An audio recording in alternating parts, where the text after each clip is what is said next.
La historia comenzó como comienzan casi todas las tormentas modernas. No con una prueba definitiva, no con una confesión grabada, no con un documento firmado, sino con una frase lanzada al aire, repetida por desconocidos, deformada por titulares y convertida en veneno antes de que nadie pudiera comprobar su origen. Carlos Vives descubrió que su esposa le era infiel con otro hombre. Esa fue la frase. Una sentencia cruel, perfecta para romper el corazón de los admiradores, perfecta para incendiar redes sociales, perfecta para convertir una vida entera de música, amor, familia y memoria en un espectáculo de sospecha. Pero antes de aceptar esa frase como verdad, hay que hacer una pausa. Porque en la vida de un artista tan querido como Carlos Vives, la tragedia no siempre está en lo que ocurre, sino en lo que el público está dispuesto a creer cuando un rumor toca la puerta de una casa famosa. Carlos Vives no nació dentro de un palacio.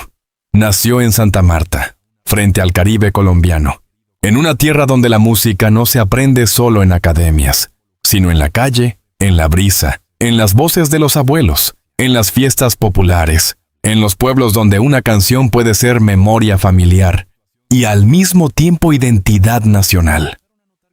Mucho antes de convertirse en uno de los nombres más importantes de la música latina, Carlos era un muchacho que miraba el mundo con esa mezcla de curiosidad, nostalgia y deseo, que después marcaría sus canciones.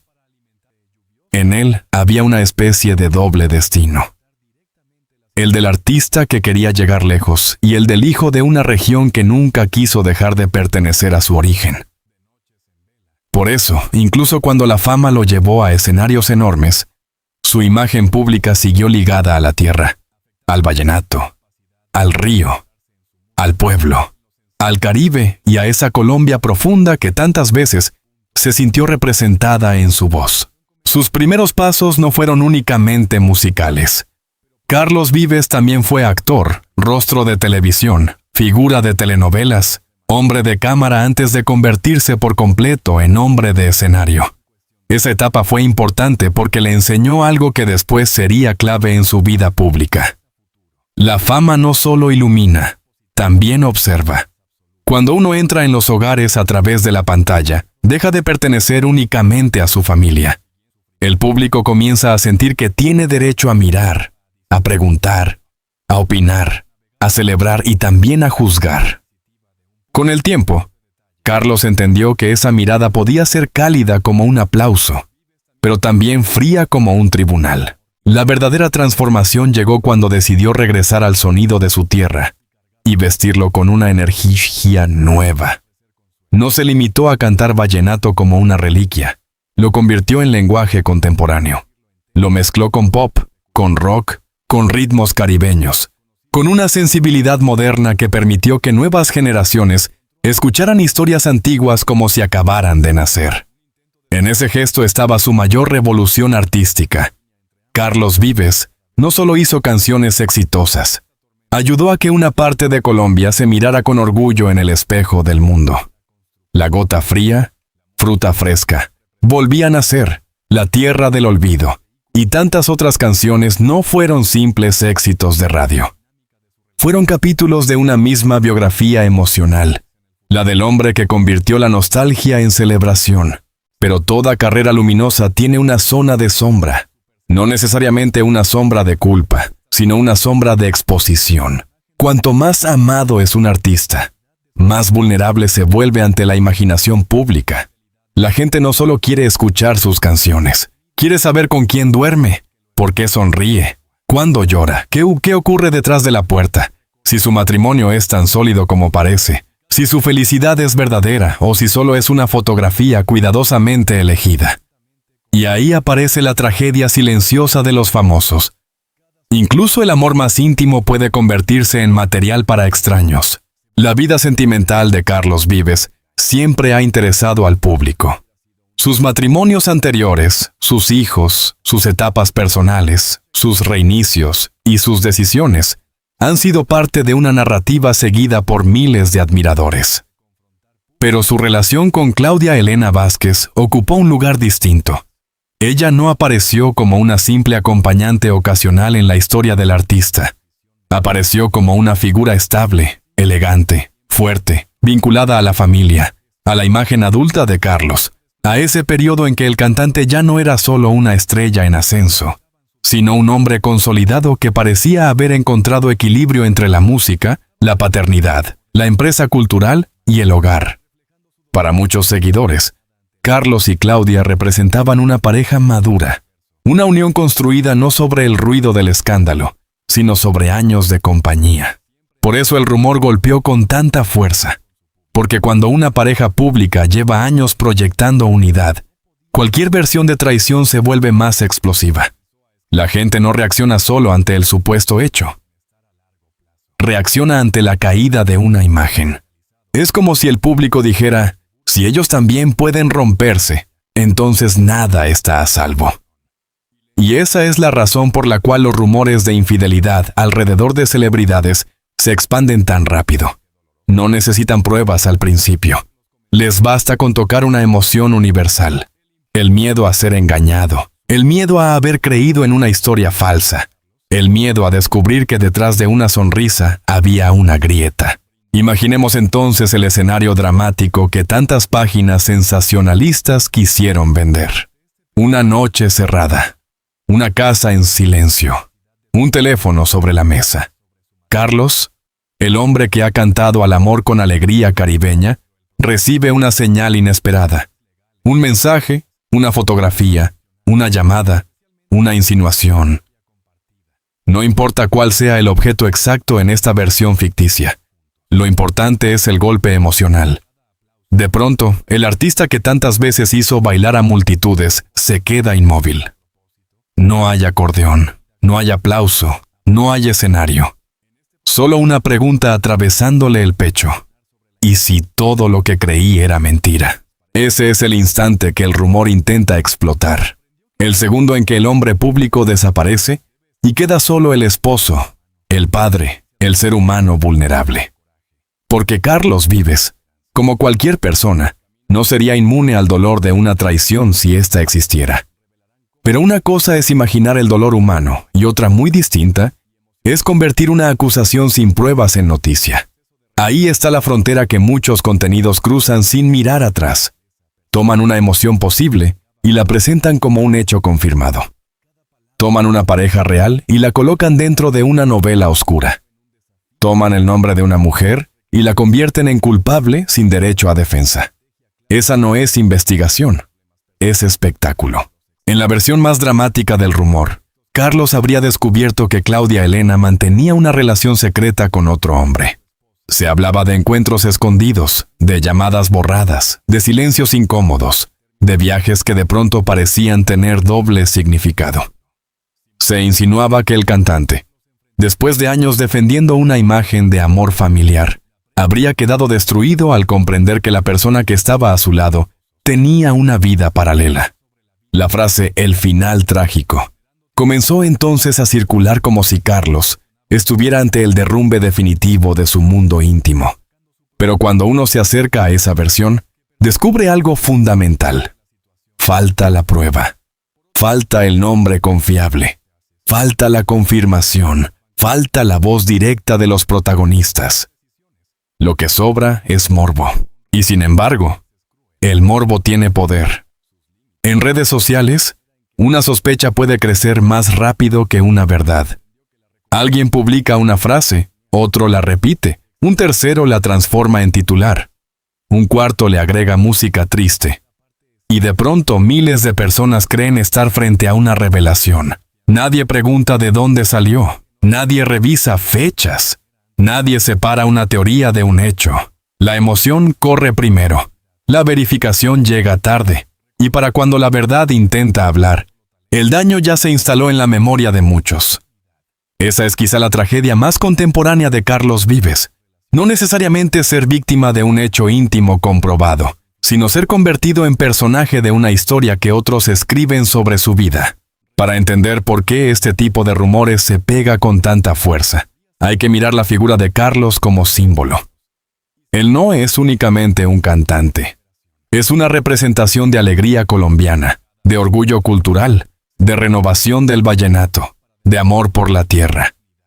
Su música suele transmitir luz, fiesta, reconciliación, pertenencia. Cuando una figura así queda envuelta en una historia de traición, el contraste resulta irresistible para el sensacionalismo. El hombre de las canciones felices enfrentado al silencio de una casa rota. El artista que cantó volvía a nacer, reducido al esposo que siente que algo dentro de él muere. El defensor del amor familiar, atrapado en una versión de engaño. Narrativamente es potente. Éticamente, es peligroso si se presenta como verdad sin pruebas. La carrera de Carlos Vives ha sido una construcción de décadas. Ha conocido el fracaso, la reinvención, la crítica, el aplauso, los premios, la presión de representar a Colombia y el peso de seguir siendo relevante en una industria que cambia de piel cada pocos años. No llegó a la cima por accidente. Llegó porque supo escuchar la raíz y convertirla en futuro. Cuando otros miraban la tradición como algo viejo, él la miró como una fuente de modernidad. Cuando algunos pensaban que el vallenato solo pertenecía a ciertos territorios, él lo llevó a escenarios internacionales. Cuando la música latina comenzó a globalizarse con más fuerza, Carlos ya tenía un lenguaje propio. Esa grandeza no desaparece por un rumor. Pero el rumor intenta algo más cruel. No borrar su obra, sino contaminar la forma en que el público mira su felicidad. En la vida familiar, Carlos también ha mostrado una imagen de padre presente y de hombre conectado con sus hijos. Su historia personal no ha sido lineal ni perfecta, como no lo es la de casi nadie. Hubo matrimonios anteriores, etapas distintas, responsabilidades, decisiones y recomposiciones familiares. Pero precisamente por eso su unión con Claudia Elena fue vista por muchos como una etapa de madurez. No una fantasía adolescente, sino una alianza adulta. Ella, con su propia historia como exreina, modelo, empresaria y figura pública, no era una sombra detrás del artista. Era parte visible de un proyecto familiar y social. En ese contexto, acusarla sin pruebas de una traición tan grave no solo afecta a Carlos, afecta también a una mujer real, a hijos reales, a una familia real. Aquí aparece una pregunta que pocos titulares quieren hacer. ¿Qué ocurre con los hijos cuando el matrimonio de sus padres se vuelve rumor público? No hace falta que una historia sea cierta para doler. Basta con que circule. Basta con que alguien en redes la repita con seguridad. Basta con que un video la convierta en narrativa emocional. En las familias famosas, los hijos muchas veces pagan un precio que no eligieron. Ven nombres de sus padres convertidos en tendencia, leen comentarios crueles, escuchan versiones inventadas, soportan que desconocidos hablen de su casa como si hubieran estado sentados en la mesa familiar. Esa violencia no deja marcas visibles, pero pesa. Por eso, si se quiere escribir un relato dramático sobre el final trágico de Carlos Vives, quizá el enfoque más honesto no sea afirmar una infidelidad inexistente o no comprobada, sino mirar la tragedia del rumor mismo. Porque el rumor funciona como una infidelidad simbólica del público hacia el artista. El público que dice amar a Carlos puede traicionarlo cuando prefiere creer una acusación antes que exigir pruebas. Los medios que se benefician de sus canciones pueden traicionarlo cuando convierten su intimidad encarnada. Las plataformas que amplifican su nombre pueden traicionarlo cuando premian el escándalo por encima de la verdad. Y esa sí es una historia dolorosa, la de un hombre que dedicó su vida a darle música a la gente y que, por momentos, recibe a cambio sospecha. Autoinvasión y juicio. Imaginemos nuevamente a Carlos, no como culpable ni como víctima comprobada de una traición matrimonial, sino como un hombre enfrentado al ruido. Está en una habitación, lejos de las luces, viendo cómo su nombre aparece unido a palabras que no pronunció. Engaño, amante, traición, final, tragedia. Sabe que responder puede alimentar el incendio, pero callar puede permitir que otros escriban la versión definitiva. Esa es la prisión de los famosos. Si hablan, se exponen. Si callan, otros hablan por ellos. Si niegan, algunos dicen que ocultan. Si ignoran, otros dicen que confirman. No existe una salida limpia cuando el tribunal es una multitud anónima. En esa situación, el dolor no viene solo de la acusación, viene de la impotencia. Carlos Vives puede llenar escenarios, puede recibir premios, puede ser homenajeado por instituciones internacionales, puede cantar ante miles de personas, pero no puede controlar cada teléfono donde alguien decide inventar una historia. No puede perseguir cada comentario. No puede sentarse frente a cada espectador y decirle, mira mi vida con cuidado. No conviertas mi hogar en una novela barata. La fama, que tantas puertas abre, no protege contra esa forma de indefensión. Al contrario, la aumenta. La figura de Claudia Elena también merece una lectura más seria. En los relatos sensacionalistas, la esposa de un artista suele ser reducida a dos papeles, santa o traidora. Si acompaña en silencio, es la mujer perfecta. Si aparece demasiado, es ambiciosa. Si sonríe junto a su esposo, todo es estrategia. Si no aparece, hay crisis. Si envejece al lado del artista, se analiza su rostro. Si mantiene su independencia, se inventan distancias. Esa mirada es injusta. Claudia Elena, como cualquier mujer pública, no debería ser convertida en personaje culpable sin evidencia. El hecho de estar casada con una estrella no elimina su derecho a la dignidad. La supuesta escena del descubrimiento. Carlos viendo una prueba de infidelidad. Carlos enfrentando a su esposa. Carlos abandonando la casa. Carlos cantando con el corazón roto. Puede funcionar como ficción, como melodrama, como estructura de una novela audiovisual. Pero si se presenta como periodismo, necesita pruebas. Y si no las hay, el escritor responsable debe decirlo. Esa es la diferencia entre narrar con intensidad y destruir con irresponsabilidad. Se puede construir tensión sin mentir. Se puede hablar de rumores sin convertirlos en sentencia.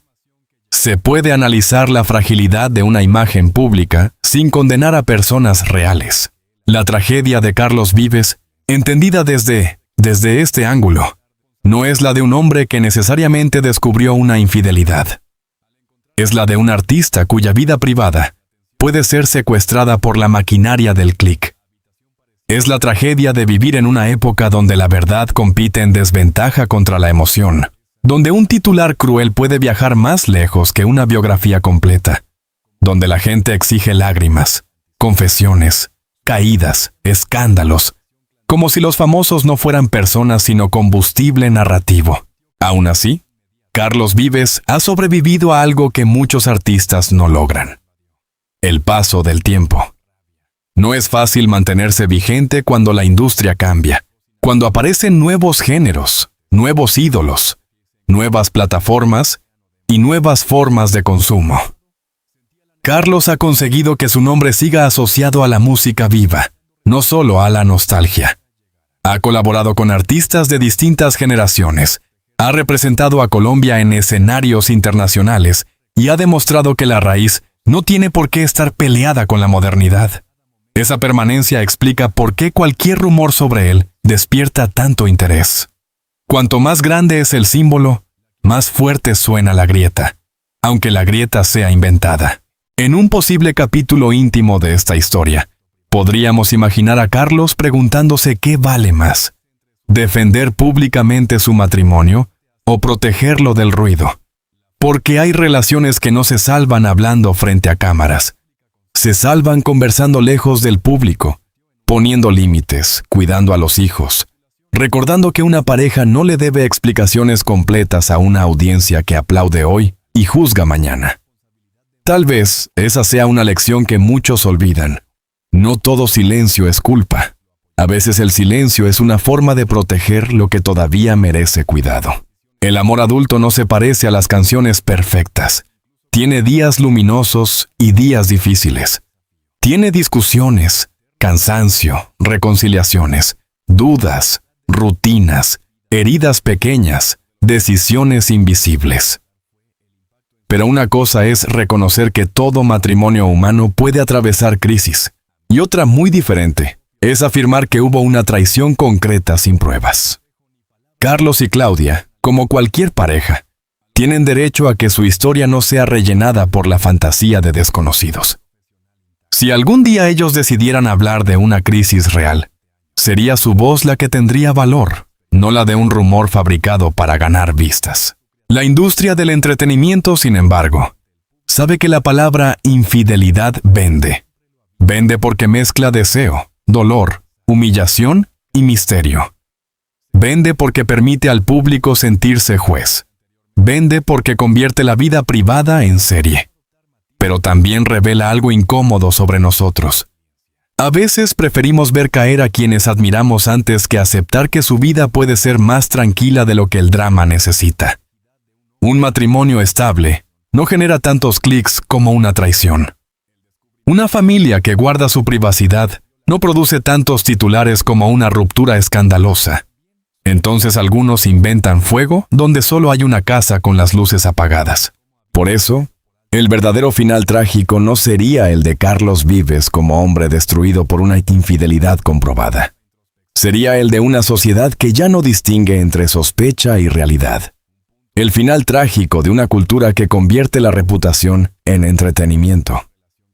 El final trágico de un público que pide verdad, pero premia exageración. El final trágico de una prensa que a veces prefiere una lágrima inventada antes que una vida compleja y honesta. Si llevamos esta historia al lenguaje de un documental de YouTube, la escena final no debería mostrar a Carlos derrotado por una supuesta traición de su esposa.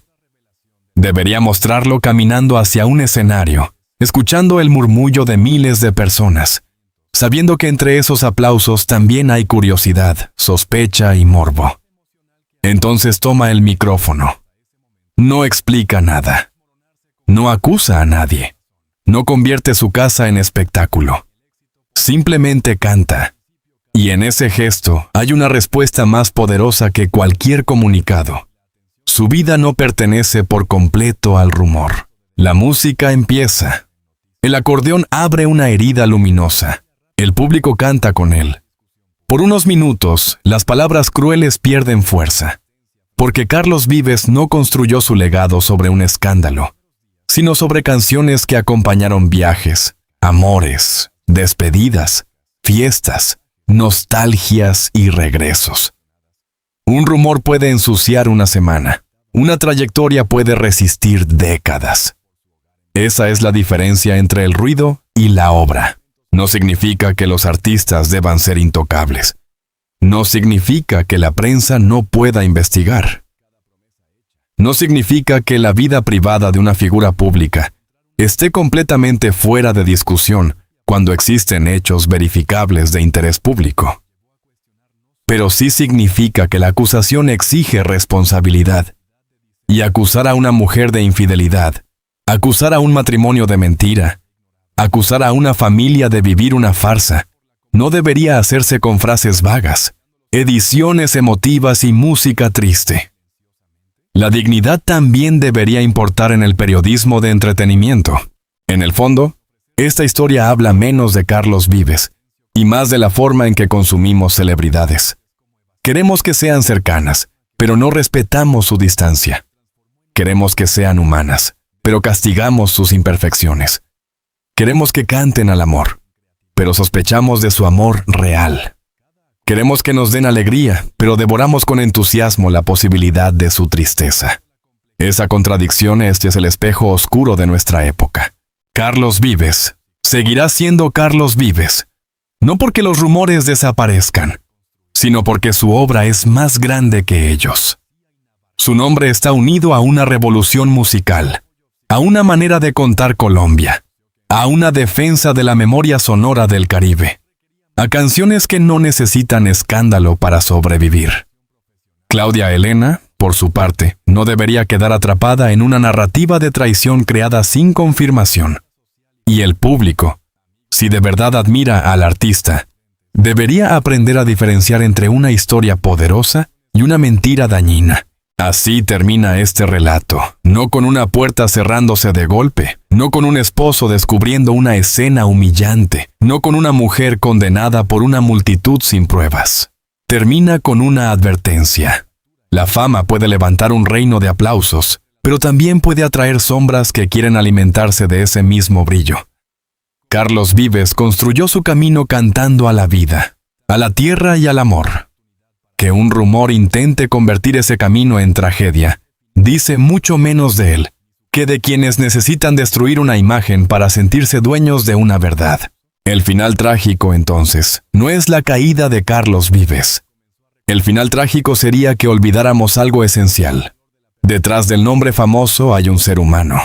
Detrás de la esposa mencionada en un titular, hay una mujer real. Detrás de cada familia convertida en espectáculo, hay hijos, memorias, conversaciones privadas y heridas que no deberían ser inventadas por extraños. Y mientras no exista una prueba seria que confirme esa supuesta infidelidad, la única conclusión honesta es esta. Carlos Vives no necesita ser presentado como víctima de una traición para que su historia tenga fuerza. Su verdadera historia ya tiene suficiente drama, belleza, lucha, reinvención y grandeza. Porque el artista que nació del Caribe colombiano, el hombre que llevó el vallenato a nuevas generaciones, el cantante que convirtió la nostalgia en fiesta y la raíz en futuro, no merece que su legado sea reducido a un rumor. Merece una mirada más profunda. Una mirada capaz de reconocer que la tragedia más peligrosa no siempre ocurre dentro de un matrimonio. A veces ocurre fuera, cuando millones de desconocidos deciden creer una mentira porque suena más emocionante que la verdad.